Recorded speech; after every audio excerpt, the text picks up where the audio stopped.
جب آپ سے کوئی جرابوں کے بارے میں بات کرے تو اس سے یہ 5 سوال لازمی کریں۔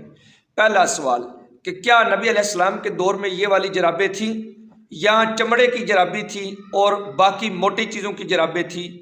تو پھر تم ان جرابوں پہ مسح کیسے کر سکتے ہو؟ سوال نمبر 2، کیا جرابوں والی جو حدیث ہے وہ بالاتفاق صحیح ہے؟ کیا امام ترمذی کے علاوہ بڑے بڑے محدثین نے امام مسلم سمیت اس کو ضعیف نہیں کہا؟ سوال نمبر 3، کیا قرآن مجید نے پاؤں دھونے کا ذکر نہیں کیا؟ تو پھر تم ایک حدیث کی وجہ سے جس کے صحیح ہونے میں بھی اختلاف ہے، تم قرآن کے حکم کو کیسے چھوڑ سکتے ہو؟ سوال نمبر 4، کیا آج سے تقریباً 1200-1300 سال پہلے ائمہ، فقہا اور بعض تابعین نے جرابوں کے لیے شرائط بیان نہیں کی تاکہ وہ موضع کے حکم میں داخل ہو جائیں؟ تو پھر تم ہر قسم کی جراب کو کیسے مسح کے لیے ثابت کر سکتے ہو؟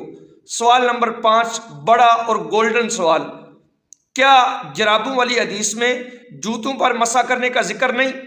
تو کیا ہر قسم کے جوتے پہ مسح کر سکتے ہیں؟ چپل، ہوائی چپل، کینچی چپل؟ نہیں نا۔ تو اسی طریقے سے ہر قسم کی جراب پہ مسح کیسے کر سکتے ہیں؟ اللہ دین کی سمجھ عطا فرمائے۔